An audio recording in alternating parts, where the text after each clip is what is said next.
Bueno, muy buenas tardes. Muchas gracias a todos por estar aquí presentes acompañándonos en esta presentación de prensa en la que vamos a hacer una síntesis de resoluciones tomadas por el Poder Ejecutivo luego de 4 reuniones muy importantes que insumieron un total de 18 horas de análisis acerca de la presentación de buena parte del proyecto de rendición de cuentas que vamos a realizar ante el Poder Legislativo.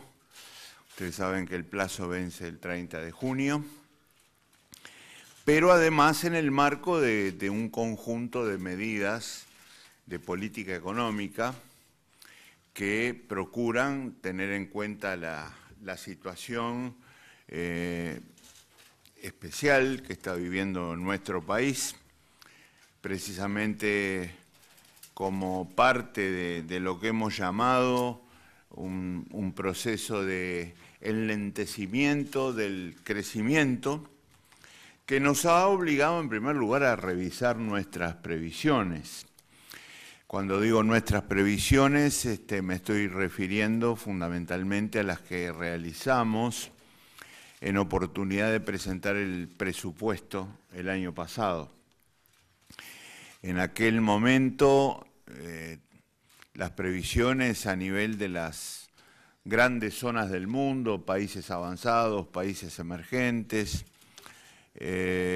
organismos internacionales, como el Banco Mundial, el Fondo Monetario Internacional, la CEPAL, y también analistas privados del país y del exterior, tenían previsiones que luego fueron corregidas sistemáticamente, todas, y fueron corregidas a la baja en una medida significativa, como ustedes recordarán.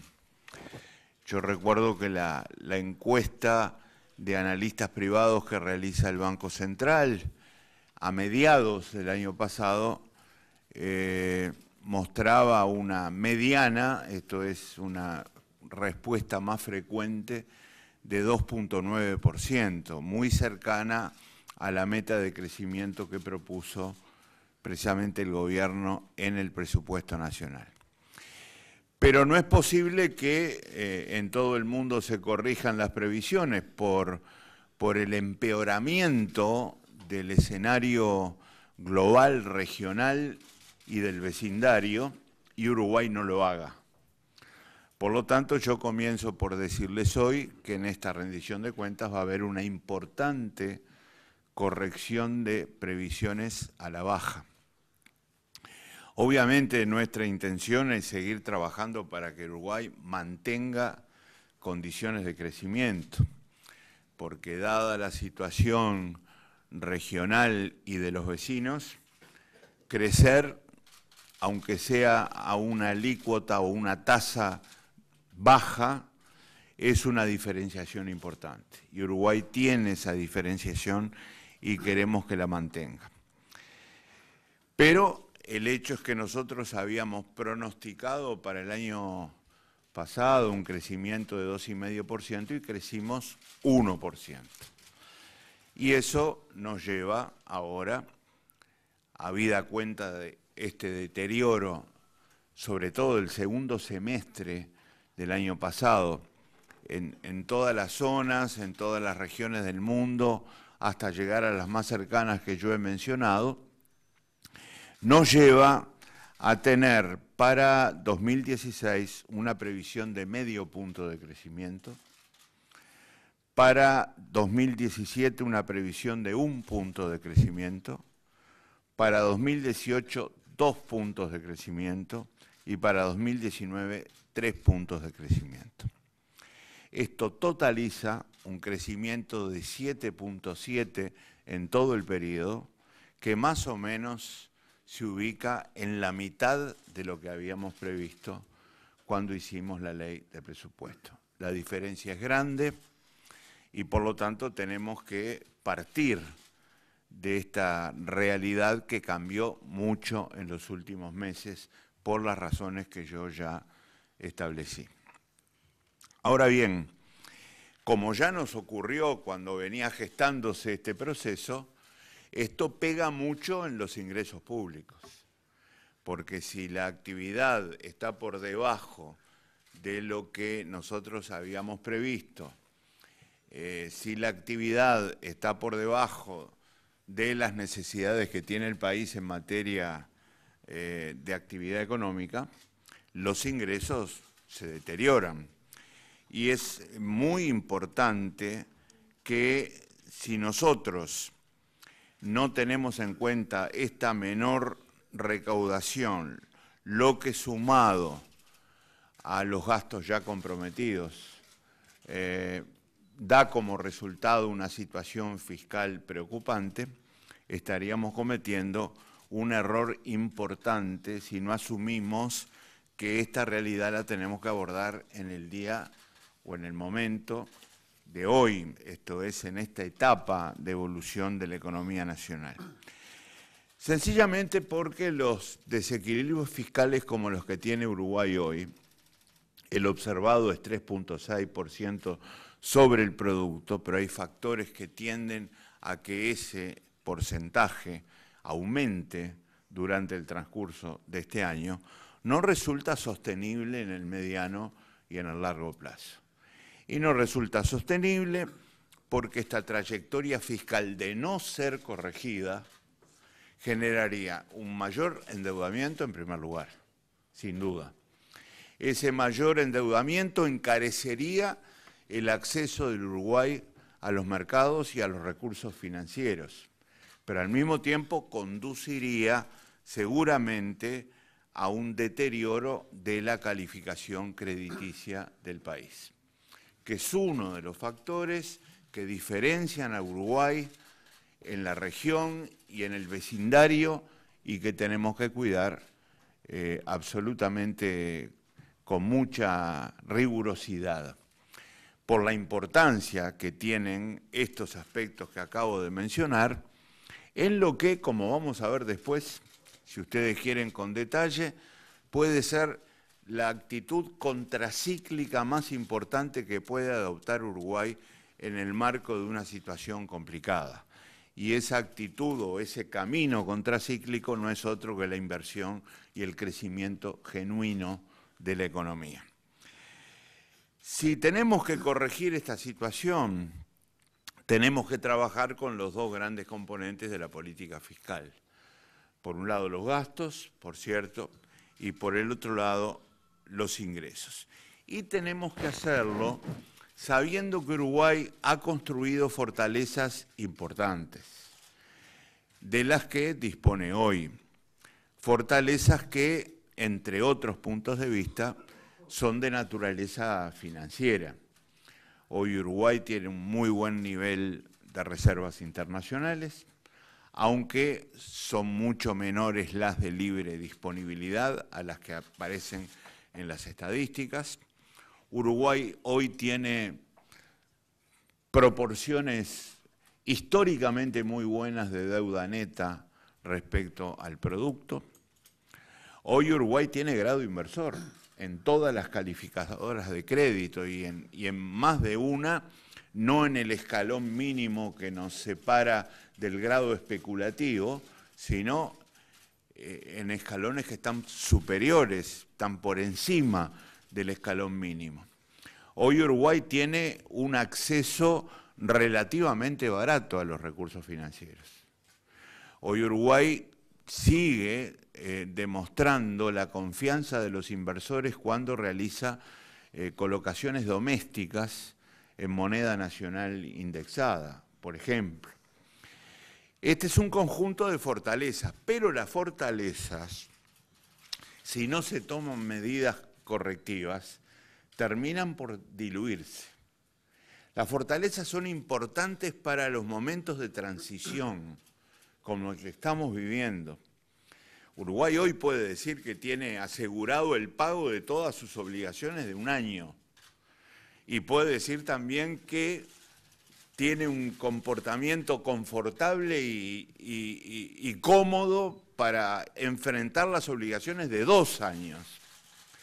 Pero no nos podemos quedar en eso. Vuelvo a repetir, porque esto es muy bueno para hacer el tránsito de una etapa con dificultades a una mejor etapa, como lo que estamos proponiendo. No es bueno para quedarse con esto, pues lo terminamos perdiendo como agua que se desliza entre los dedos. No nos podemos descansar qué fuertes somos financieramente.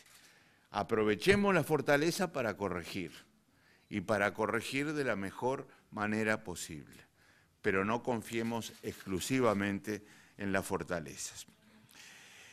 En estas circunstancias, nosotros hemos definido, porque tampoco creemos que Uruguay esté para shocks abruptos en materia fiscal, ni en materia de gastos, ni en materia de ingresos, que una propuesta equilibrada, que yo he llamado moderada, y estoy convencido de que lo es, puede ser mejorar la situación fiscal actual en este momento en 1 punto del Producto Bruto Interno, que aproximadamente está cercano a los 500 millones de dólares.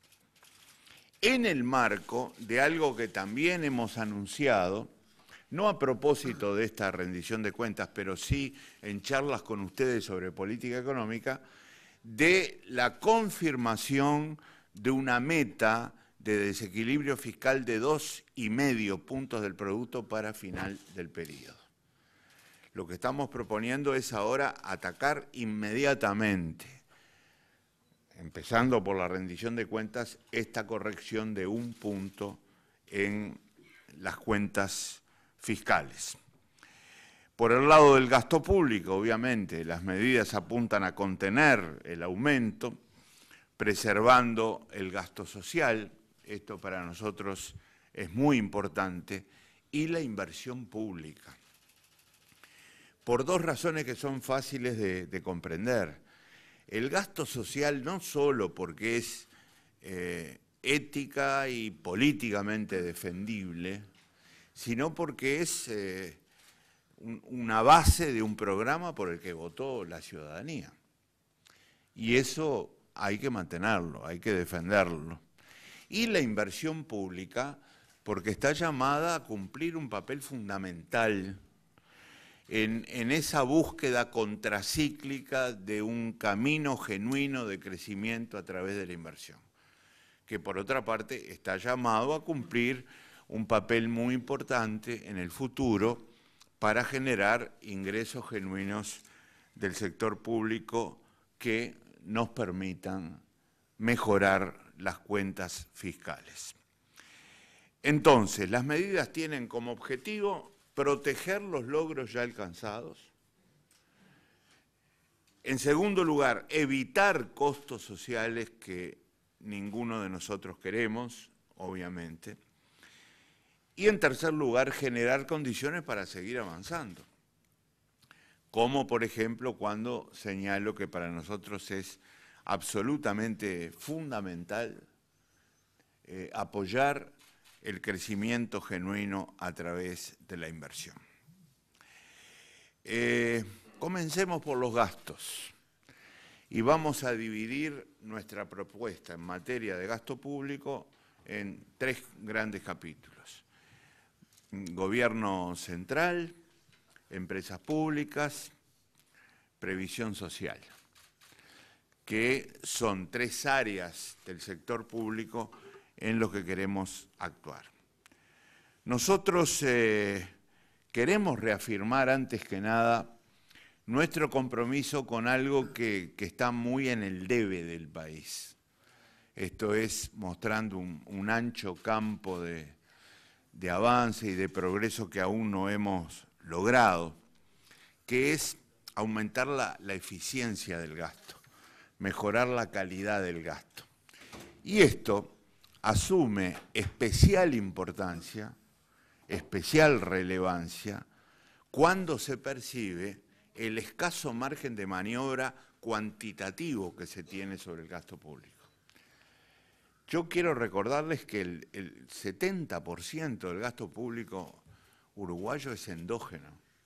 Entonces es un gasto que viene casi predeterminado de atrás por normas que se han aprobado, por disposiciones que se han tomado y que hay que cumplir.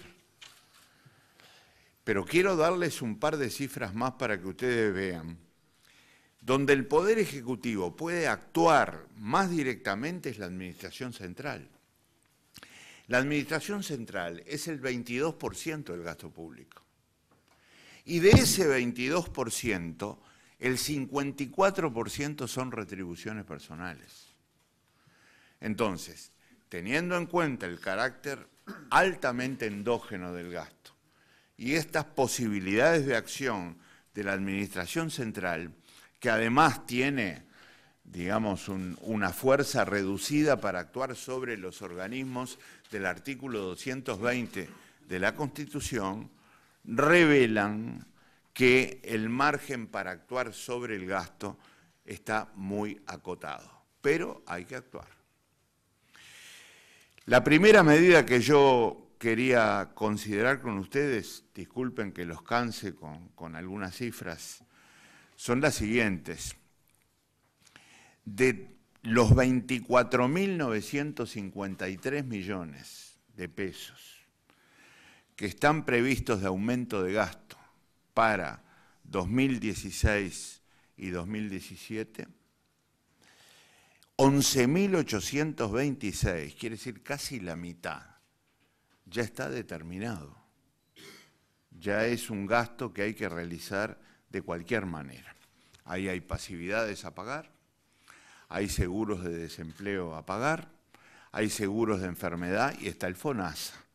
Esto es el Sistema Nacional Integrado de Salud, que ha generado obligaciones a través de incorporaciones de nuevos colectivos que hay que poner en práctica, puede estar resuelto, y en algunos casos por ley.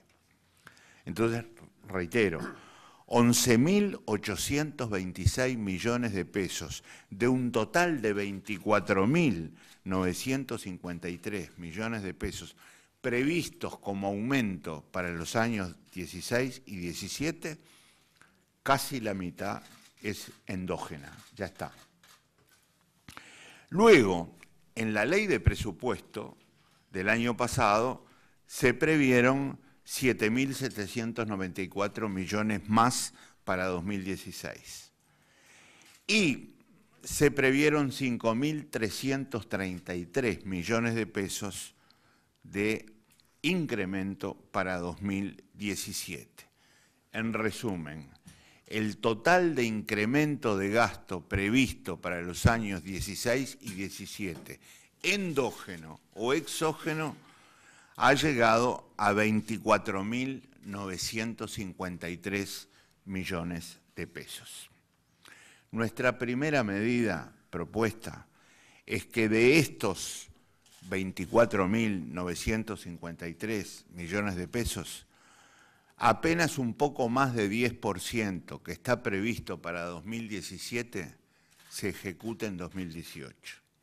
Esto es, estamos proponiendo no un recorte de estos gastos, sino un diferimiento para 2018. Casi el 90% se cumplirá tal cual y un poco más de 10% se diferirá para 2018, de 2017 a 2018. ¿Qué es lo que no se difiere? ¿Qué es lo que se cumple tal cual está previsto en el presupuesto? Las grandes prioridades que yo les mencionaba hoy, y que son, por un lado, el convenio salarial con los docentes de ANEP, que es un convenio firmado y que hay que cumplir. En segundo lugar, nuestro programa llamado Sistema Nacional de Cuidados, que es una prioridad claramente definida por el gobierno. En tercer lugar, un tema que preocupa enormemente a la población uruguaya, que es la seguridad pública. Y ahí tenemos tanto los recursos que van al Ministerio del Interior como los que hay que volcar de parte del sector público para financiar esta primera experiencia de modalidad público-privada, de cooperación público-privada, que es el centro de rehabilitación que acaba de construirse y cuyas obligaciones hay que cumplir. El cuarto gasto que no habremos de diferir es un acuerdo extraordinario realizado con las intendencias y que llega a la suma de 100 millones de pesos. En total, lo que acabo de decir, totalizan, disculpen la redundancia, 2.595 millones de pesos. Estos son, de aquellos 24.000 que hablamos, los únicos gastos que no se modificarían en cuanto a sus fechas, además de los que vienen determinados del pasado, desde luego. Y hay un total de 2.964 millones de pesos que están programados para ejecutarse en el 17 y proyectamos ejecutarlos en el 18. O sea, reitero, no hay recorte, hay solamente un diferimiento que desde el punto de vista fiscal, para ir logrando este equilibrio de un punto del producto, son muy importantes. Ahora bien, esta rendición de cuentas, además de lo que yo acabo de señalar, no debería comprometer gasto adicional. Vuelvo a repetir, a juicio del Poder Ejecutivo, no debería comprometer gasto adicional. Con algunas excepciones que están muy marcadas y que también vienen del pasado. En el Parlamento, el año pasado, se hizo un acuerdo para cambiar el régimen de trabajo de la Corte Electoral, que está comprometido en la ley de presupuesto y que hay que cumplir. Y eso insume algún recurso adicional. Pero además, nos hemos comprometido a instrumentar el nuevo Código Aduanero. Y eso también genera la necesidad de un volumen acotado, pero volumen de recursos al fin. A lo que hay que agregar dos temas que habrá que dilucidar con el Poder Judicial. Uno es el diferendo salarial, que ustedes conocen, venimos teniendo desde hace un tiempo, y el otro es la aplicación, o mejor dicho, el comienzo de la aplicación del Código del Procedimiento Penal, que fue objeto de una reciente reunión y acuerdo del presidente de la República con los partidos políticos. Con estas excepciones, el Poder Ejecutivo entiende que la rendición de cuentas no puede llevar más gastos que los que yo ya señalé. Pero hay otras medidas de reordenamiento del gasto en el gobierno central. En primer lugar, hay un volumen de recursos destinados a retribuciones personales que no se han ejecutado en varios ministerios. Esto es, esos ministerios que no ejecutaron ese gasto están autorizados a hacerlo, pero no lo han hecho. Nosotros estamos proponiendo reducir ese margen en un 5% para todos los que no han ejecutado ese margen de asignaciones de recursos a retribuciones personales. En segundo lugar, queremos limitar los ingresos a la administración central. Y estamos proponiendo una norma cuya aplicación va a requerir no solo de medidas cuantitativas, sino de un análisis cualitativo importante. Por acá no solo hay problemas de niveles, hay problemas de composición también, que significa que por cada 3 funcionarios que egresen de la administración central, ingresarán solo 2. Esto es, vamos a mantener esa proporción. Reitero, cuidando mucho no solo los aspectos cuantitativos, sino los aspectos de composición, de la calidad del funcionario de la que estamos hablando. En tercer lugar, vamos a llevar al mínimo los ajustes de los gastos de funcionamiento e inversiones. Y salvo en excepciones que habrán de ser tenidas en cuenta, no habremos de aplicar ajuste por inflación a gastos de funcionamiento e inversiones. En cuarto lugar, queremos adecuar y tornar más rigurosas las normas de administración financiera, de ordenamiento financiero del sector público y su aplicación a un contexto de consolidación fiscal. Esto tiene mucho que ver con el quinto punto que ya adelanté y que refiere a la calidad del gasto. Uruguay tiene que trabajar muchísimo en materia de calidad del gasto porque todavía hay un campo muy grande para mejorar desde este punto de vista. Y finalmente, en sexto lugar, mejorar la coordinación con los organismos del artículo 220 de la Constitución, asegurando su adhesión a los criterios que acabamos de mencionar. En materia de funcionarios, en materia de ordenamiento financiero, en materia de calidad del gasto. Ahora bien, queremos también obtener resultados de este tipo de las empresas públicas. Y lo hacemos con el estímulo de las que ya aplicamos durante el año pasado, con el propio presidente de la República trabajando en esta materia, porque la verdad es que la situación de las empresas públicas, desde el punto de vista de sus costos operativos, después que pusimos en práctica las medidas restrictivas a las que yo estoy aludiendo, fue muy positivo. Hoy las empresas públicas del Uruguay son el único componente del gasto público consolidado que registra superávit, el único. Todos los demás, gobierno central, organismos del 220, Banco Central, BPS, están debajo de la línea, esto es, están mostrando una contribución no al superávit, sino al déficit. Quiere decir que estas medidas tuvieron efecto y hay que seguir con ellas, porque se demostró que es posible conseguir el efecto que se busca. Y a ello queremos también agregar que consideramos que las empresas públicas tienen que aplicar todas las normas de 2 funcionarios de ingreso por cada 3 que salgan, con todos los comentarios y el análisis que yo hice al respecto. Y aquí hay un punto fundamental en el que estamos trabajando con mucha colaboración con el nuevo directorio de ANCAP, que son los costos de distribución de ANCAP. Están en juego 50 millones de dólares, lo cual para un esquema de consolidación fiscal como el que estamos persiguiendo es un componente fundamental.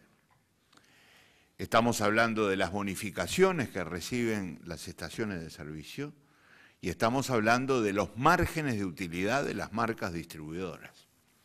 Entonces, nosotros tenemos que poner el acento, obviamente estamos trabajando no solo de común acuerdo, sino con mucha eficiencia al respecto, con la dirección de ANCAP, que está absolutamente convencida, y debo agregar a la ministra del ramo, la ministra Cose, que también coincide totalmente en seguir este rumbo, que va a ser un aporte muy importante para el resultado final.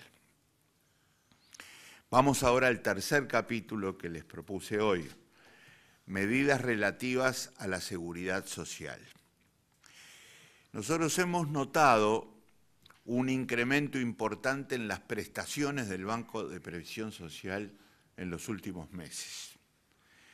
Entonces estamos proponiendo constituir un grupo de trabajo con la Oficina de Planeamiento y Presupuesto, el propio Banco de Previsión Social, el Ministerio de Trabajo y el Ministerio de Economía, a efectos de detectar dónde se ha producido un desequilibrio, si es que ha habido un desequilibrio, y poder adecuar precisamente estas prestaciones, particularmente en materia de seguro de enfermedad, debo decirle, donde hemos notado un cierto exceso al respecto, para que podamos adecuar esta medida también en el contexto de consolidación fiscal del país. Pero quizá lo más importante es lo que refiere a la caja militar. Nosotros estamos proponiendo, y no solo proponiendo, ya tenemos muy avanzada avanzado el proyecto de reforma de la Caja Militar, que tiene un impacto fiscal increíblemente alto en el país. Uruguay está disponiendo una asistencia anual a la Caja Militar de unos 400 millones de dólares, lo cual excede totalmente las posibilidades del país y en particular las posibilidades de esta etapa que está viviendo el país. Por lo tanto, quisiéramos que este año 2016 viera aprobada una reforma de la Caja Militar de modo de disminuir la asistencia financiera del Estado. Quiero señalarles que en periodos anteriores pudimos abordar distintas situaciones como la caja policial, la caja bancaria, la caja profesional, la caja notarial. Tiene que ser posible ahora abordar este tema pendiente y solucionarlo de una manera más coherente con la realidad fiscal que tiene el Uruguay. Por eso nos hemos planteado el objetivo de que la ley esté aprobada en 2016. Como ustedes saben, por disposiciones constitucionales no puede ir en la rendición de cuentas, va a ir por separado, pero queremos que se apruebe este año.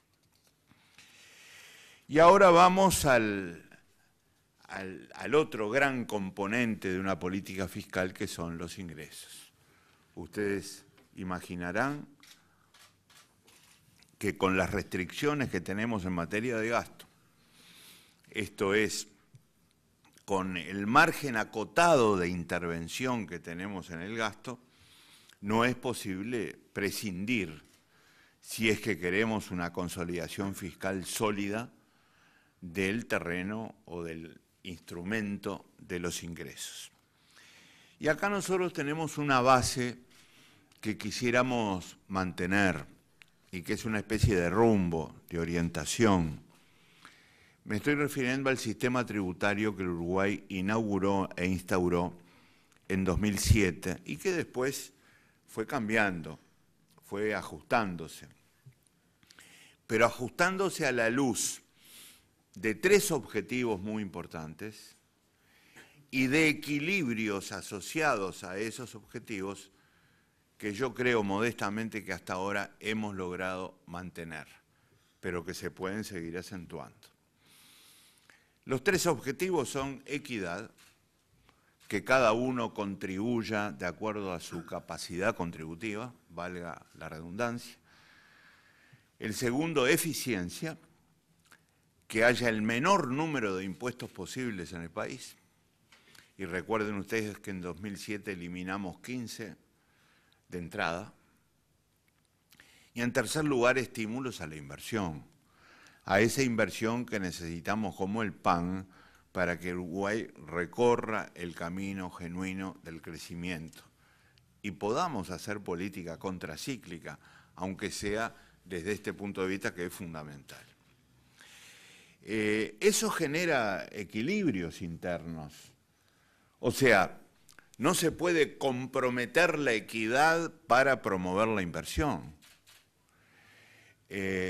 No se puede jugar todas las cartas o los boletos a la equidad y comprometer la inversión que el país necesita y que todos sabemos tiene que ser realizada por aquellos que emprenden, aquellos que arriesgan, aquellos que necesitan, entre otras cosas, una rentabilidad para invertir.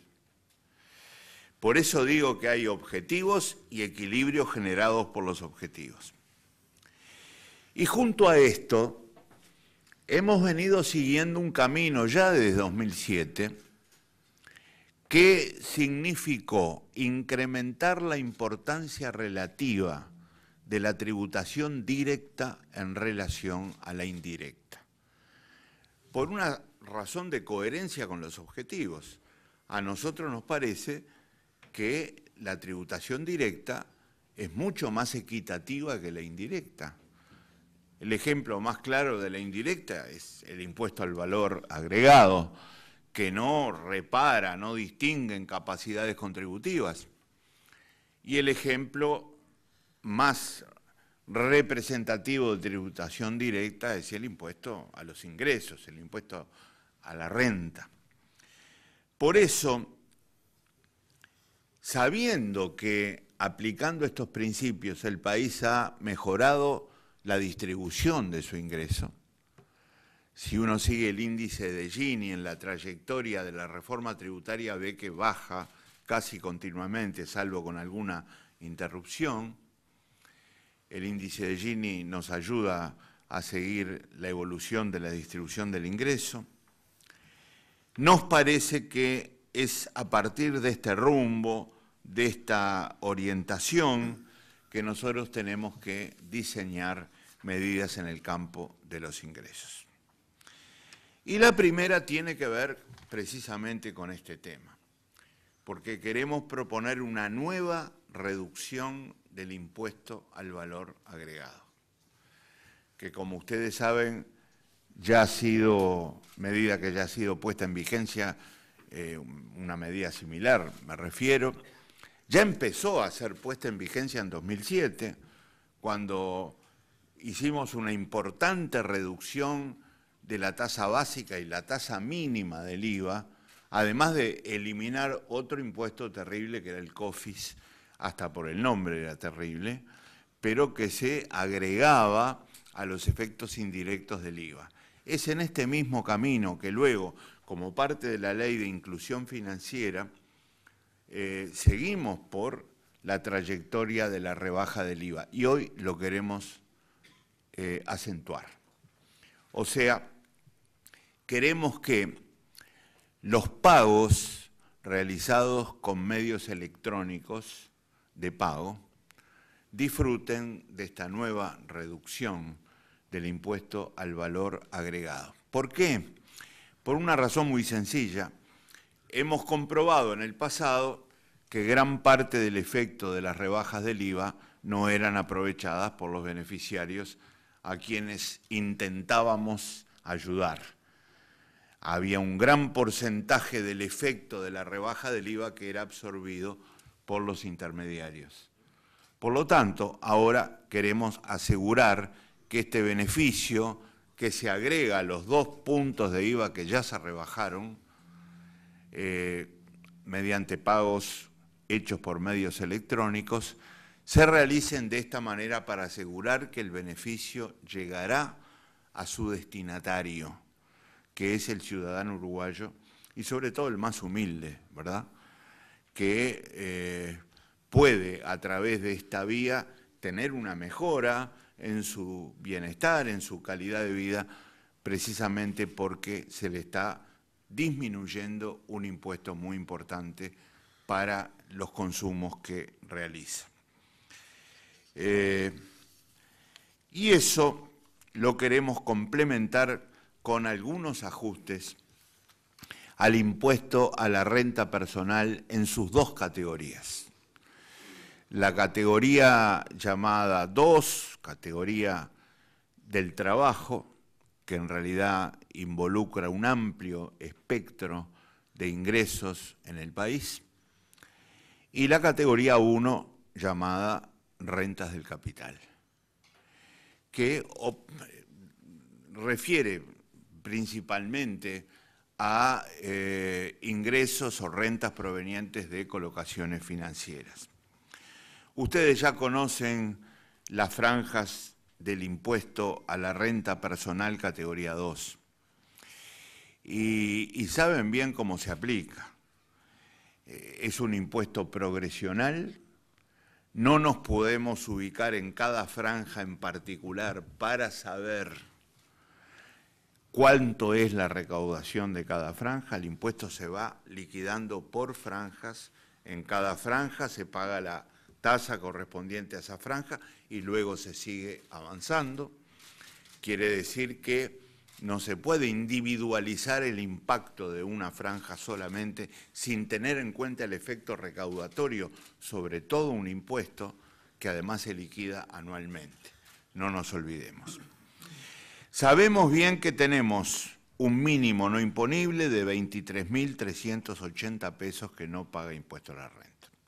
Pero también sabemos que desde el año pasado se dejó de cobrar impuesto a la renta a quienes ganan menos de 27.000 pesos, por problemas de administración tributaria, porque era más costoso liquidarles el impuesto a la renta, sobre todo por el tema de las deducciones, que seguir pretendiendo recaudar a los ciudadanos o por los ciudadanos que integran esa franja de ingresos. Menos de 27.000 pesos en este país no se paga impuesto a la renta, y ese es el verdadero mínimo no imponible, además del que existe nominalmente. Luego tenemos una franja que va de 23.380 a 33.400, que paga 10% y que proponemos mantener tal cual. Luego una franja de 33.400 a 50.100, que está en 15% y la elevamos a 18, 3 puntos. Luego una franja de 50.100 a 167.000 pesos, que está en 20% y la llevamos a 23%, 3 puntos. Luego una franja de 167.000 a 250.500, que está en 22% y la llevamos a 26, 4 puntos. Luego hay una franja de 250.500 a 384.100, que está en 25% y llevamos a 29, 4 puntos. Y finalmente, más de 384.100 pesos, que está en 30% y la llevamos a 34%, 4 puntos.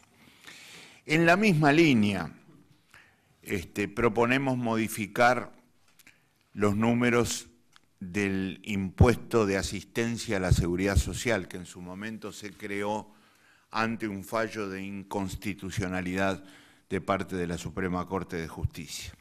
Allí, la franja de menos de 26.720 pesos no paga y no pagará ningún aumento, porque no paga impuesto a la renta. Luego hay una de 26.720 a 50.100 que paga 10 y seguirá pagando 10.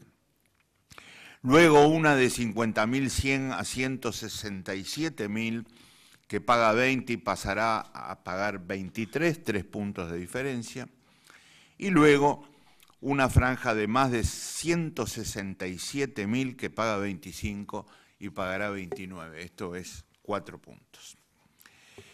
Los estudios que hemos hecho, según la población dividida en deciles, esto es, en 10 deciles, nos llevan a comprobar, en primer lugar, que el 60% de la población del Uruguay no paga impuesto a la renta y por lo tanto no va a tener ningún aumento del impuesto a la renta.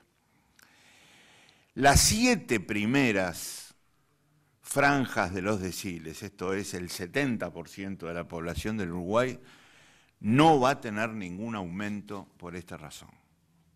Repito, 70%. Los que sí empiezan a tener un efecto muy moderado son los 3 últimos deciles, el 8, el 9 y el 10. Y déjenme decirles lo siguiente, si nosotros calculamos la tasa efectiva que se va a pagar en cada uno de estos deciles respecto al incremento que estamos proponiendo, llegamos a la conclusión de que en el decil 8 el efecto de aumento del impuesto a la renta personal solo va a pesar 0,5%. El efecto diferencia, 0,5% sobre su nivel de ingresos. En el 9, 1,6%. Y en el 10, 3,1%. Promedio, 1,7%. Quiero decirles que el 80% del efecto de incremento del impuesto a la renta personal recae exclusivamente sobre el último decil, sobre el decil 10. Repito, el 80% del incremento previsto. Los contribuyentes del decil 8, son indicadores, ¿verdad?, que estoy dando. Del decil 8 van a pagar en promedio 160 pesos más por mes. Repito, decil 8 van a pagar 160 pesos más por mes de impuesto a la renta. Se reproducen estos efectos en el caso del impuesto de asistencia a la seguridad social. Los efectos son muy reducidos y en promedio, todos los efectos sobre el IAS, que así se llama este impuesto, es de 0,3% respecto a sus ingresos. Ahora bien, a estas modificaciones que refieren a una categoría del impuesto a la renta, sumamos las que proponemos a la otra categoría del impuesto a la renta, que son las rentas de colocaciones financieras. Y estamos proponiendo establecer 3 alícuotas para todas estas colocaciones, 0, 7 y 12. 0 no paga impuesto por esta razón, 7% paga impuestos sobre los resultados de estas colocaciones y 12 paga 12% de impuestos sobre los resultados de estas colocaciones. Vamos a verlo en detalle. Las colocaciones que van a pagar 0 impuestos por esta razón son las del Estado, son los títulos públicos. Esto es todas las colocaciones, por ejemplo, de deuda que hace el sector público y que van a mantener la exención que tienen ahora. Son las únicas colocaciones exentas. Vamos a subir la tasa del 3 al 7% para los intereses de depósitos en moneda nacional y unidades indexadas de más de un año de plazo, realizadas en instituciones de intermediación financiera de plaza, residentes. Vamos a subir también del 3 al 7 los intereses de obligaciones y otros títulos de deuda emitidos por empresas residentes con plazo mayor a 3 años. Y vamos a gravar con esta alícuota de 7% las rentas de certificados de participación de fideicomisos financieros con plazo mayor a 3 años. Vamos a elevar de 5 a 7% la alícuota aplicable a los intereses correspondientes a los depósitos en instituciones de intermediación financiera que tienen un plazo menor a un año, con intereses en moneda nacional o expresados en unidades indexadas sin cláusula de ajuste. Esto en cuanto al impuesto a la renta en sus 2 categorías. Pero también tenemos modificaciones al impuesto a la renta empresarial. Esto es lo que se conoce popularmente con el nombre de IRAE a través de su sigla. Queremos proponer 4 modificaciones al IRAE que vayan en línea con los objetivos que estamos persiguiendo, por supuesto. El primero, eliminar la posibilidad de establecer sueldos fictos patronales, porque los sueldos fictos patronales provocan aportes que luego se deducen del impuesto a la renta personal. Y esto constituye un incentivo a que haya patrones que se fijan un sueldo ficto más alto que el real y por lo tanto deducen un volumen más alto del impuesto a la renta personal que les corresponde pagar. Estamos diciendo con esta primera modificación que no se podrán ya fijar sueldos fictos, sino que se va a deducir el impuesto a la renta personal por el sueldo real que perciba el patrón. Obviamente esto no es aplicable a empresas muy pequeñas que no tienen contabilidad suficiente. Por lo tanto, a las empresas que por no tener contabilidad suficiente o en asociación con esta realidad, pagan o tienen una facturación anual mayor a 4 millones de unidades indexadas, serán objeto de aplicación de estas medidas. Aquellas que tengan una facturación inferior a 4 millones de unidades indexadas, facturación anual, no les vamos a aplicar esta resolución.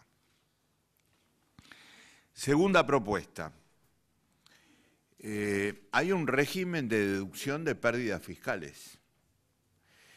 Y nosotros hemos comprobado que no tenemos tope para esa resolución o para la aplicación de esa resolución. Y acá estamos proponiendo permitir deducir las pérdidas fiscales de ejercicios anteriores acumuladas durante los últimos 5 periodos hasta alcanzar el 50%, y este es el tope, el 50% del resultado fiscal positivo, en lugar del 100%, como se permite actualmente.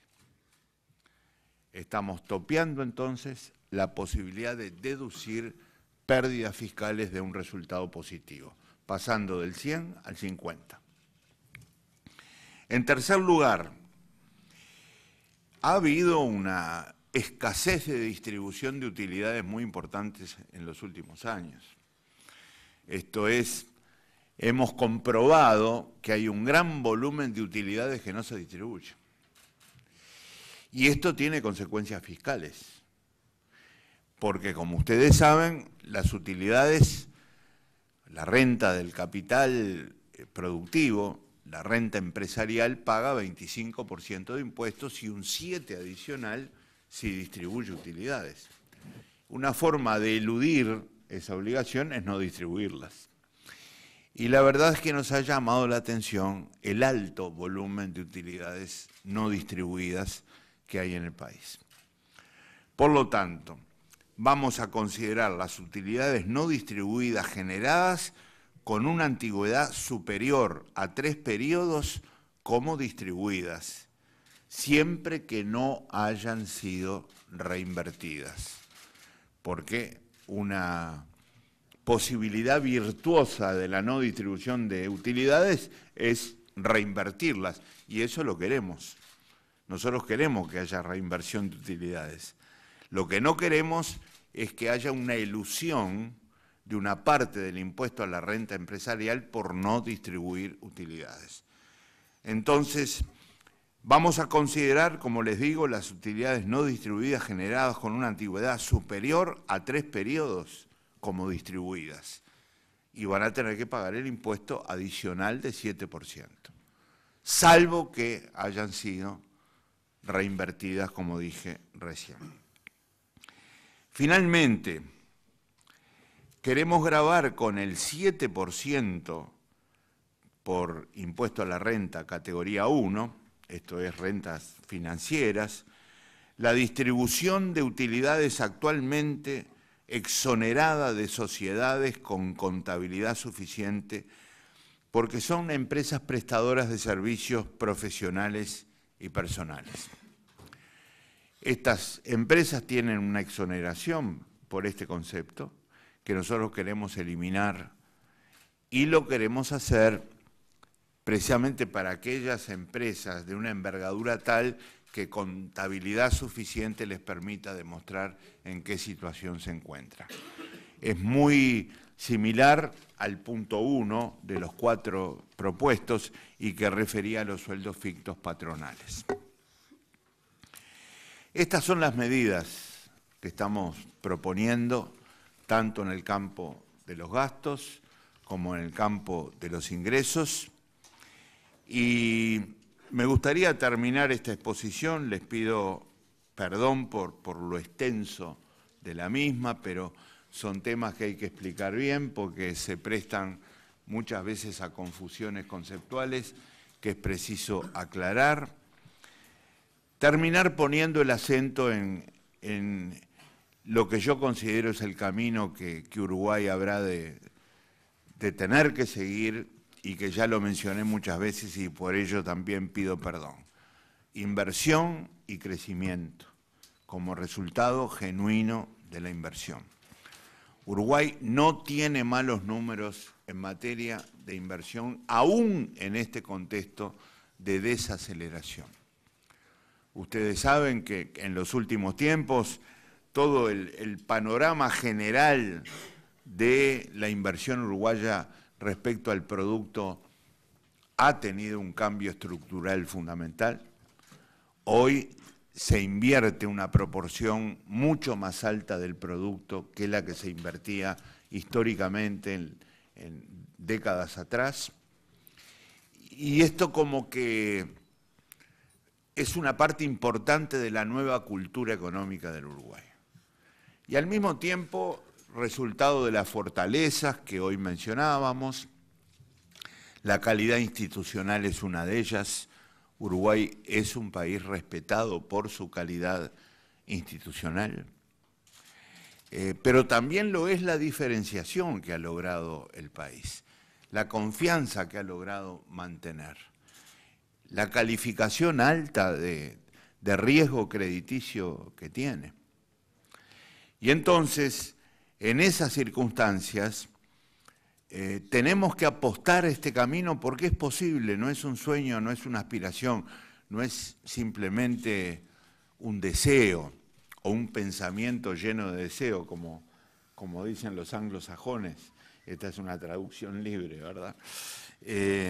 Fíjense ustedes que en los 4 primeros meses de este año, los proyectos presentados a la Comisión de Aplicación del Ministerio de Economía resultan 15% mayores a los 4 primeros meses del año pasado y representan un volumen de inversión 20% más alto que en el pasado.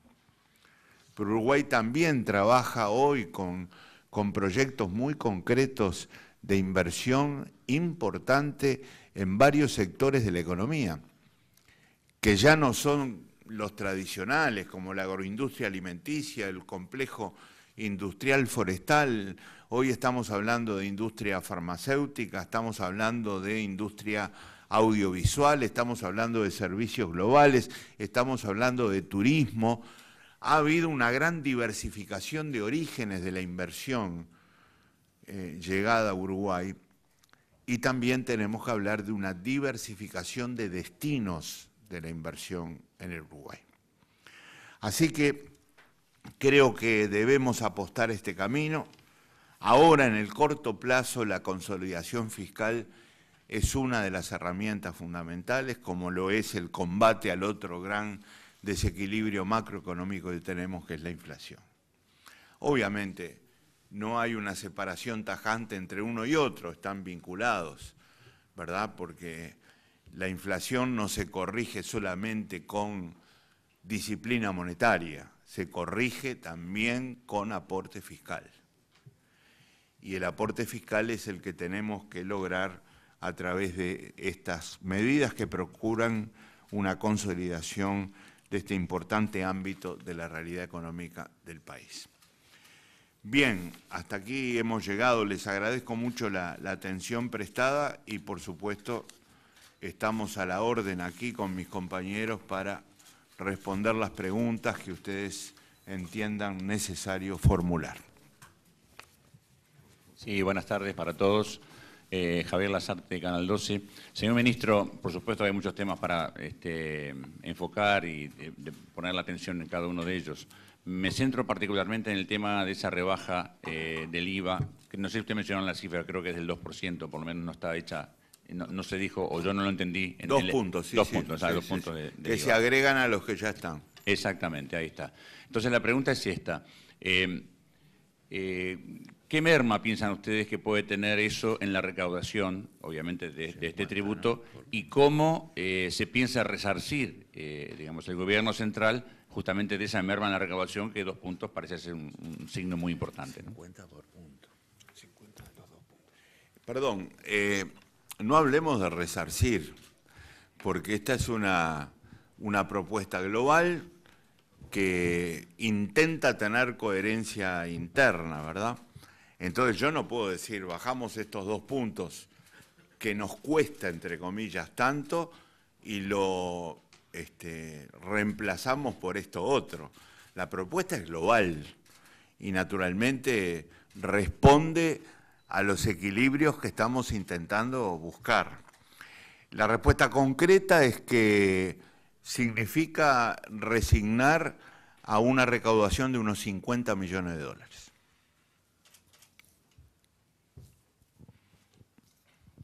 Buenas tardes, soy Juan Pablo Correa del diario El País. Ministro, tomando en cuenta que el anterior gobierno entregó las cuentas públicas ya con un elevado déficit al actual, tomando en cuenta también que el año pasado, hace menos de un año, durante el debate presupuestal, se volvió a incrementar el gasto, pese a que allá había indicios de desaceleración y advertencias en ese sentido de muchos técnicos. Quisiera preguntarle si no entiende que la fuerza gobernante tiene que hacer algún tipo de autocrítica respecto al manejo de las cuentas públicas. Y en segundo lugar, quisiera saber también cuánto calculan que va a suponer en ingresos al fisco las modificaciones del IRPF y cómo entienden que este paquete de medidas va a afectar al consumo que actualmente está bastante deprimido. Gracias. Bien, vamos a ir por partes. Yo creo que autocrítica hay que tener siempre en la vida, por supuesto, porque la infalibilidad no existe y naturalmente cuando nos equivocamos, sobre todo, hay que aprender de los errores cometidos. Lo que sí trató de lograr siempre el Frente Amplio, desde que está en el gobierno, fue el cumplimiento de su programa. En algunos casos tuvo consecuencias positivas desde el punto de vista del orden macroeconómico y en otros casos no tuvo tanto, y eso hay que reconocerlo. Nos faltó en algunos momentos de esta historia más reciente, y yo lo he dicho, mayor coordinación en las inversiones realizadas, nos faltó y nos sigue faltando, atención, calidad en el gasto público, y eso también hay que reconocerlo. Tenemos que, por supuesto, mejorar la gestión en muchas áreas de la administración pública. Entonces, la autocrítica no puede faltar nunca, porque el día que creamos que hemos hecho todo bien, la verdad es que habremos de generar una gran frustración en las transformaciones que queremos lograr. Así que contesto que sí, que tiene que haber autocrítica, y no solo por estas razones, digamos, por muchas otras, que son aquellas que de alguna manera se reflejan, como dije antes, en los aspectos que comenté.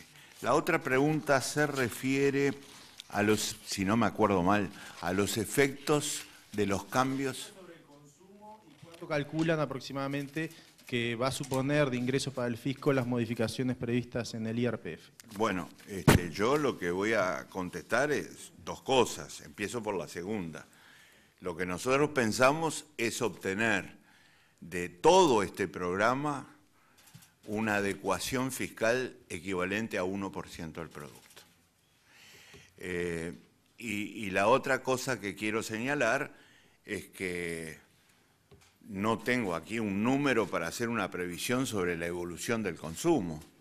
Nuestra intención es que el consumo se dinamice, pero el consumo se puede dinamizar por diversas vías, entre otras cosas por mejorar, por ejemplo, las condiciones del mundo del trabajo, más y mejor empleo, mejores salarios, por ejemplo, ¿verdad? No se agota solamente en los temas fiscales. Ahora, si a mí me preguntan hoy una previsión sobre el consumo, bueno, nosotros vamos a presentar, por supuesto, entre los números de la rendición de cuentas, cuando esperamos que evolucione el consumo. No lo hemos calculado todavía. La intención es que recupere su papel de motor importante del crecimiento. Pero se resume la propuesta en el número global que hemos presentado, ¿verdad? Y no olviden nuestra previsión de crecimiento de 0,5%. Ministro, Mónica de León de Radio Uruguay. Ministro, teniendo en cuenta que antes de hacer públicas estas medidas se reunió con el Secretariado Ejecutivo del Frente Amplio, ¿estas medidas son definitivas o cabe la posibilidad de que se vuelvan a producir reuniones de este tipo y se puedan modificar algunas de estos elementos en base a objeciones que el propio Frente Amplio pudiera aplicar sobre esto? Esta es la propuesta que acordó el Poder Ejecutivo y va a seguir siendo la propuesta que acordó el Poder Ejecutivo. Lo que no quita que tengamos todas las reuniones de información y de aclaraciones que sean necesarias y, por supuesto, las reuniones con quienes, en definitiva, tienen la responsabilidad de aprobar o rechazar esto, que son los parlamentarios. Así que ahora el foco va a empezar a estar puesto precisamente en quienes tomarán la decisión final de aprobar o rechazar esto. Pero esta es la propuesta del Poder Ejecutivo. Buenas tardes. Ricardo Leiva de No Toquen Nada de Océano FM. Dos temas chiquitos. Uno, si existe algún tipo de previsión o proyección del impacto posible, un escenario de máxima y de mínima, del diferendo salarial con el Poder Judicial. Y respecto a ese tema, si hay alguna opinión del Ministerio respecto al fallo en segunda instancia que dejó al Ministerio de Economía sin posibilidad de llevar el caso a la Suprema Corte. Sobre la caja militar, el año pasado usted había dicho que eran 315 millones de dólares. Ahora dijo 400. Hay un ajuste de números, digamos, afinar el cálculo, o es el ritmo al que está creciendo ese costo. Me imagino que no. Y por último, sobre este tema, si bien ese es el impacto, ¿qué tan rápido se podría revertir esa carga negativa, siendo que se trata de la reforma de una caja previsional? Perdón, no escuché la última parte de la frase. ¿Qué tan rápido se podría revertir el impacto negativo con una reforma de la caja militar? Bien, a ver, empiezo por el final. No va a ser rápido el efecto, sin duda. Lo que nos lleva a pensar que cuanto antes lo pongamos en práctica, mejor. Por eso insistimos en que el año sea 2016. El monto de asistencia ha crecido y la primera estimación que hace un tiempo presentábamos hoy es de 400 millones de dólares. Y eso es lo que acabamos de aprobar hace muy poquitos días en el Consejo de Ministros correspondiente a este año. O sea, estoy hablando de una cifra cierta, no estimada. Es lo que pusimos este año para la caja militar. Haremos todo lo posible porque la redacción, implementación y puesta en práctica de esta reforma sea lo más ágil posible. Y la primera pregunta.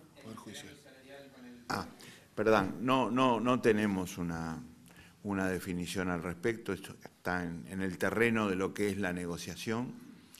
Hay aprobada una norma que le permite al Estado uruguayo volcar sus obligaciones derivadas de un acuerdo de este tipo en futuras rendiciones de cuentas, y buscaremos el momento, pero yo no tengo ni monto ni momento en este momento, valga la redundancia.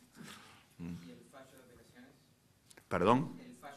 Esa es una realidad, es una definición de la justicia, pero la posibilidad de remitir esta erogación a una futura rendición de cuentas también está aprobada por el Parlamento uruguayo. Ministro Daniel Rodríguez de Subrayado Canal 10, quería consultarlo si en el proceso de análisis que hizo el Poder Ejecutivo, por acá, quería preguntarle si en el proceso de análisis que hizo el Poder Ejecutivo en estos días que usted describía las reuniones que se llevaron a cabo, hubo una propuesta alternativa del ministro Murro, ¿esta se consideró y qué diferencias había con la propuesta que ahora el Poder Ejecutivo está presentando? No, a pedido del presidente Tabaré Vázquez, todo el Consejo de Ministros trabajó sobre la propuesta del Ministerio de Economía.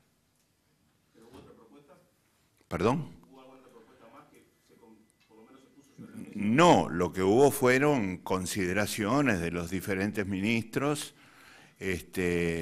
No tuvimos para discutir una propuesta armada, confeccionada, porque el presidente Vázquez, vuelvo a repetir, dijo que se discutía la propuesta presentada por el Ministerio de Economía.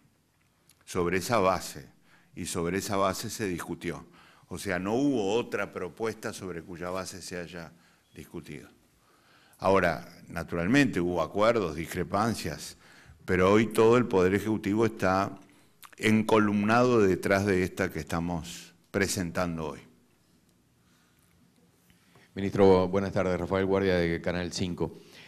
Justamente relativo a los apoyos que va a requerir algunas de estas normas cuando lleguen al Parlamento, tienen que ver con, ¿cuenta hoy con el apoyo de todo el Frente Amplio para sacarlo adelante? Y en consecuencia también con lo de la caja militar, en un momento dijo que la ministra Cose estaba de acuerdo con medidas tomadas en los entes. En este caso, el ministro Huidobro apoya también lo que es la reforma de la caja militar. Bueno, el ministro Huidobro, Fernández Huidobro, mejor dicho, no está presente. Yo no voy a hablar por él. Cuando venga ustedes le preguntarán y él contestará. El Ministerio de Defensa acompañó esta propuesta representado por su viceministro Jorge Menéndez. Y en cuanto a los apoyos del Frente Amplio, trabajaremos para tenerlos, ¿verdad? Hoy hicimos una presentación ante el secretariado ejecutivo del Frente Amplio que considero muy positiva, muy provechosa, y ahora vamos a profundizar con los representantes parlamentarios de los diferentes sectores del Frente Amplio para intentar aclarar dudas, contestar preguntas, dar nuestros fundamentos, nuestros argumentos. Obviamente no estaría bien que yo adelantara hoy cuál va a ser el resultado de esas conversaciones, pero vamos a tratar de actuar con mucha unidad desde este punto de vista. Buenas tardes, ministro. Ignacio Romero de Canal 4, acá atrás al medio. Acá. Buenas tardes. Bueno, por un lado, ¿cuál es la fecha específica para que empiecen a regir estos cambios, principalmente en el tema IRPF categoría 2? Por otro lado, si hay alguna medida establecida para el uso de los excedentes de FONASA. Y a propósito, Perdón. si hay alguna medida establecida para el uso de los excedentes de FONASA, teniendo en cuenta que eso debería demorar un poquito más, pero... y después, usted dijo que sí, que había que hacer autocrítica. ¿Cuál sería su autocrítica, teniendo en cuenta sobre todo que en la última administración, en un par de años, se dio el salto principal del déficit, que sumado a la caída de ingresos lleva a la necesidad de aplicar estas medidas que usted ha dado a llamar de consolidación fiscal? Muy bien. En primer lugar, las medidas en materia de adaptación del impuesto a la renta entrarían a regir el 1 de enero. En segundo lugar, no hay nada previsto, ni siquiera se consideró el tema en cuanto, creo yo, a la pregunta, a la devolución de los excedentes del FONASA. ¿Perdón? No se consideró. Y en tercer lugar, creo haberme referido a las autocríticas. Me siento parte de ellas. Ya las dije. Hola, buenas tardes. Ken Parks de Bloomberg News. Ministro, tengo dos precisiones sobre la adecuación fiscal que propone el Ejecutivo. Primero, de los $500 millones, más o menos, ¿cuánto corresponde a recortes de gasto y cuánto corresponde a aumento de impuestos? Y segundo, ¿cuál es el plazo para realizar ese esfuerzo fiscal de $500 millones? ¿Es de 2017 hacia el final del quinquenio o ya en 2017? Gracias. Perdón, les voy a pedir disculpas si me puede repetir la última parte. Sí. El timing o el plazo para realizar ese ajuste fiscal de $500 millones, ¿esos $500 millones van a realizar en 2017 o durante lo que quede del quinquenio? Nosotros creemos que las medidas en la medida de lo posible, ¿verdad? Porque sabemos que hay algunas que nos pueden regir antes del próximo año, empezar inmediatamente con por lo menos algunas de las definiciones que estamos tomando y lograr ese impacto de 1% lo antes posible, ¿verdad? De modo de dar un paso adelante importante hacia el cumplimiento de la meta final, que es 2,5% del producto en materia de desequilibrio fiscal. En cuanto a la composición de los 500 millones, 350 de ellos aproximadamente, son cifras aproximadas, provienen del aumento de ingresos y 150 del descenso de los gastos.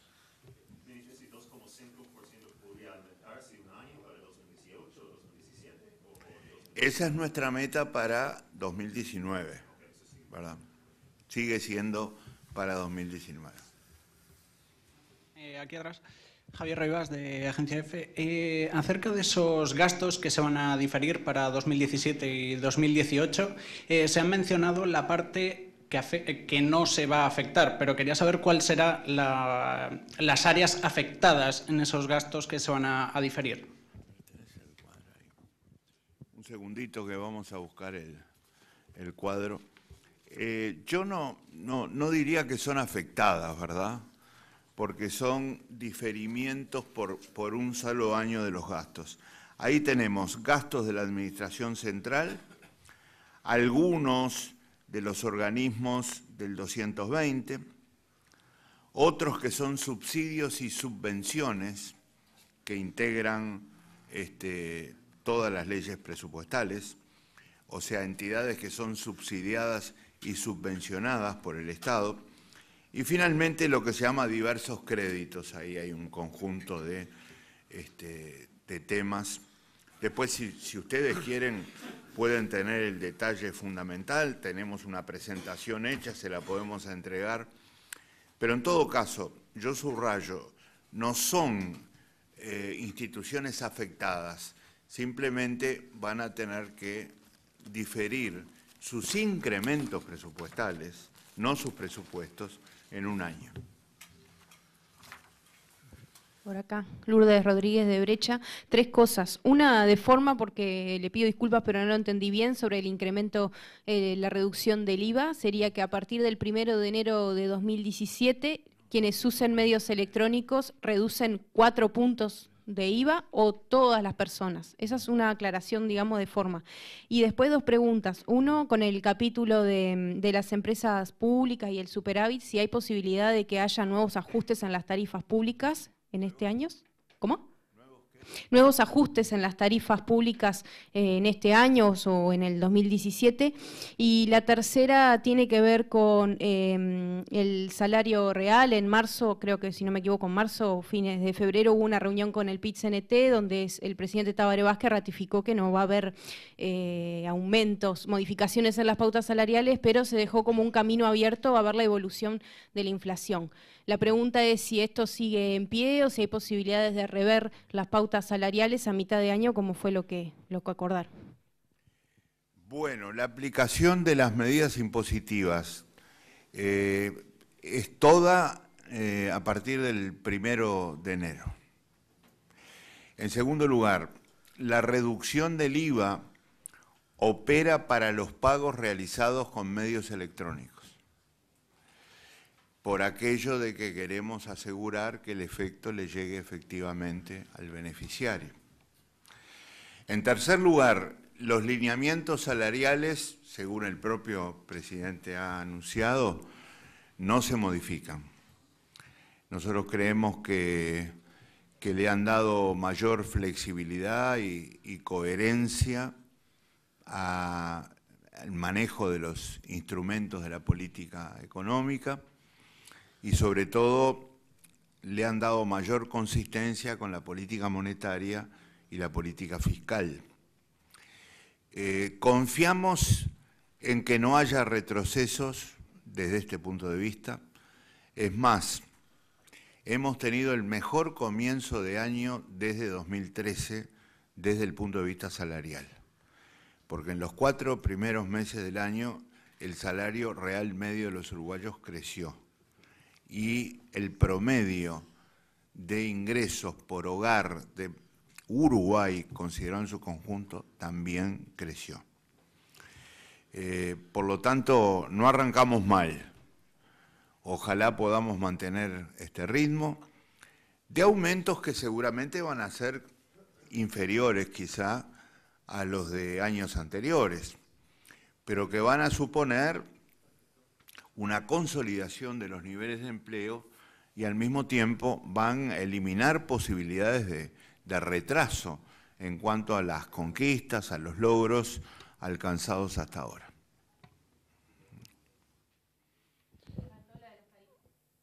No tenemos definición sobre tarifas. Como ustedes habrán visto, no hay ninguna propuesta en esto que acabo de señalar.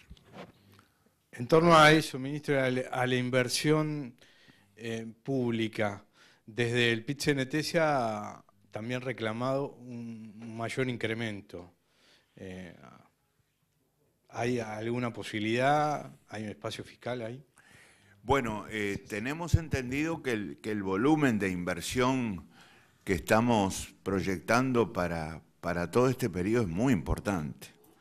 Es el mismo que anunció el presidente de la República el año pasado y que llega a superar los 12.000 millones de dólares. De esa parte, 1/3 es inversión pública, neta, total, con peso presupuestal. Otro 1/3 son empresas públicas y también instituciones públicas de derecho privado, como la Corporación Nacional para el Desarrollo y la Corporación Vial del Uruguay. Y el 1/3 restante es la modalidad de cooperación público-privada. Todo esto tiene una referencia fundamental a las inversiones en infraestructura. Allí tenemos transportes, comunicaciones, puertos, energía, infraestructura física para salud, para educación, y conforman todos estos destinos lo que considero honestamente que es un volumen de inversión muy importante. Así que creemos que, como lo dije tantas veces en el día de hoy, ahí está el camino que tiene que promover Uruguay. Y la corrección de estos desequilibrios macroeconómicos tienen que estar al servicio de un camino de este tipo. Sí, ministro, Acosta Machuca, de Radio Centenario. Lo llevo al Parlamento, ministro, porque en realidad esto, como usted lo decía, lo define el Parlamento. Más allá de la tranquilidad de la mayoría legislativa que tiene el Frente Amplio, y teniendo en cuenta el clima que en el Parlamento existe, ya han realizado declaraciones el senador Lacalle Pou, indicando que eso también es parte de los problemas económicos que se han generado con situaciones como la de ANCAP o la de Pluna, o también el Partido Colorado indicando que estas modificaciones al IRPF o algunas otras modificaciones que usted está mencionando no hacen cumplir la promesa de gobierno del Frente Amplio. Hablando de este clima político, ¿cómo va a ir a convencer al Poder Legislativo en referencia a que, como usted decía, esto es lo que hay que hacer y es la herramienta para resolver los problemas del país? Bueno, los fundamentos ustedes los conocen, son los que vengo tratando de exponer aquí hace un rato largo ya, y los que he expuesto en otras oportunidades en los que nos hemos encontrado. Son nuestros fundamentos, nuestros argumentos. Sé que tenemos diferencias con actores políticos provenientes de otros partidos, las respeto mucho, no pensamos lo mismo, obviamente, tampoco pensamos lo mismo en materia de política económica, y sé que vamos a tener discrepancias, pero tendremos que ir a esa discusión con nuestros fundamentos, no encuentro otro camino, y ojalá podamos convencer a los actores políticos, porque si no en todo, por lo menos en gran parte de la estrategia de un proyecto nacional, es fundamental lograrla por la vía del acuerdo. Yo no conozco experiencias exitosas que hayan nacido y hayan crecido en la discrepancia dura, en la discrepancia profunda. Ojalá podamos, como está ocurriendo ahora, por ejemplo, con el tema de la seguridad, encontrar caminos de acuerdo que nos lleven a fortalecernos como proyecto nacional. Así que, bueno, contesto concretamente que utilizaremos estos argumentos, ¿verdad? Y obviamente contestaremos todas las preguntas que nos hagan. De vuelta por acá atrás, Ignacio Romero. Le pido disculpas, pero le pido una breve precisión sobre la situación de la caja militar, si la idea es la asistencia, reducirla o eliminarla, reducirla a cierto nivel o eliminarla. Por otro lado, ¿qué tanto margen entiende que hay para cambios en el Parlamento, dada esa discusión? Y por último, si usted entiende que hoy el Frente Amplio está rompiendo una promesa de campaña, porque se dijo que no iba a haber nuevos impuestos ni aumentos de impuestos tampoco. En primer lugar, sobre la reforma de la caja militar, adelanto que no va a ser posible eliminar la asistencia. Sí, el objetivo será reducirla sustancialmente. La experiencia que hemos hecho en otras cajas, y en particular con la policial, nos indica que eliminar esta asistencia es imposible, al menos en un horizonte razonable de tiempo. ¿Perdón? No tenemos una estimación todavía, entre otras cosas porque no está terminada la ley. Pero partimos de 400 millones, que es una cifra que tenemos que bajar sí o sí. Cuando esté terminada la ley, que vuelvo a repetir, quisiéramos que se aprobara en el correr del año 2016, allí podremos estar estableciendo una estimación al respecto. Segunda pregunta. El margen para cambios no lo puedo definir yo. No lo puedo definir yo porque me estaría entrometiendo en la labor del legislador, que es el protagonista final y definitivo. Al legislador, como decíamos hoy con el colega de Radio Centenario, lo vamos a tratar de convencer. Pero fíjense ustedes que yo cometería un error muy grande si ahora digo hasta cuándo pueden decidir o no. Son ellos los que van a decidir. Salvo en materias, obviamente, que resultan de iniciativa privativa del Poder Ejecutivo, como por ejemplo una exoneración fiscal. Tiene que ser propuesta por el Poder Ejecutivo. Pero salvo lo que provenga de normas en vigencia, no puedo ni debo establecer el margen de maniobra que tiene el legislador. Conversaremos mucho con ellos, trataremos de convencerlos y ojalá nos vaya bien para tener un proyecto con buen respaldo. ¿Y la tercera? Si usted entiende que hoy el Frente Amplio está rompiendo una promesa de la campaña electoral de no aumentar impuestos o no aplicar nuevos. En realidad lo que el presidente dijo fue que no establecería nuevos impuestos. Lo que estamos proponiendo, por un lado, es ajustar algunos al alza y ajustar algunos a la baja. Eso es lo que estamos haciendo. Ahora, reconozco que en las actuales circunstancias estamos viviendo una realidad distinta y que muchas veces, muchos análisis que hicimos en condiciones muy diferentes del país, la región y el mundo, hoy no los podemos hacer. Déjenme que ponga un ejemplo que nos atañe directamente a nosotros. Nosotros hicimos una previsión de crecimiento que no se cumplió.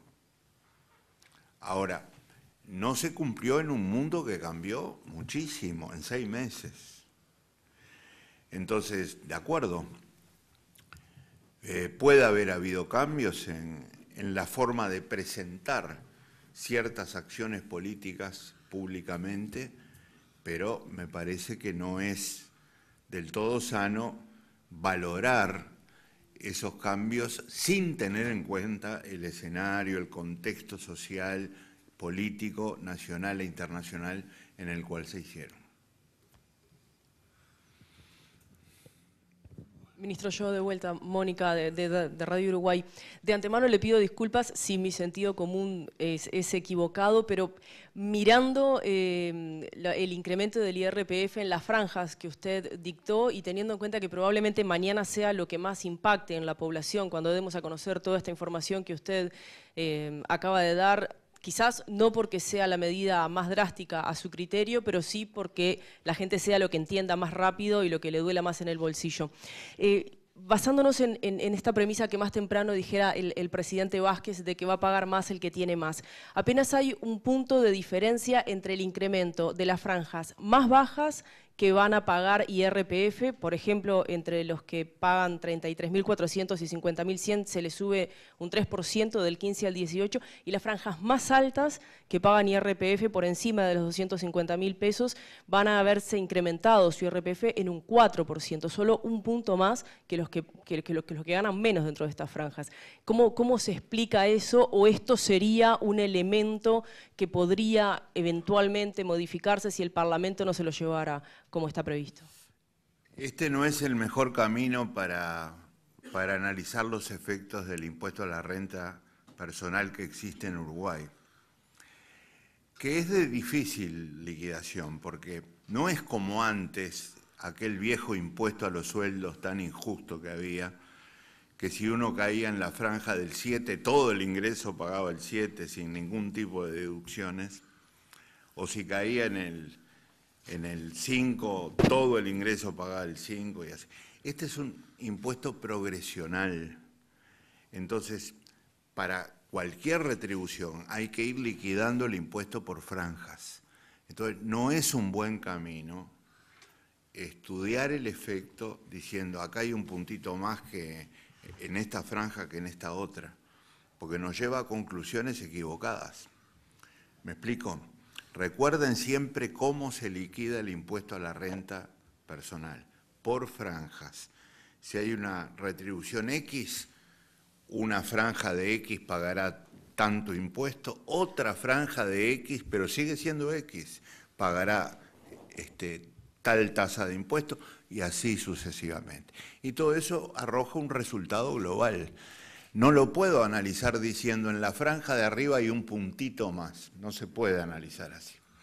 Entonces yo prefiero tener en cuenta el efecto global. El 80% de los incrementos del impuesto a la renta están en un decil, el último, el de gente que gana más, ¿verdad? Y acá tenemos que recordar que el 70% de menores ingresos, o sea, los 7 primeros deciles, paga menos impuestos con toda la propuesta realizada, ¿verdad? En que tienen que tomar en cuenta los efectos del impuesto a la renta, pero también los efectos que van a recibir por la vía de la reducción del IVA y las deducciones que se hacen en la práctica. Y el 80%, como les dije antes, decil de mayores ingresos, los que tienen más altos soportan, el decil de ingresos más altos soporta el 80% del aumento de la carga tributaria.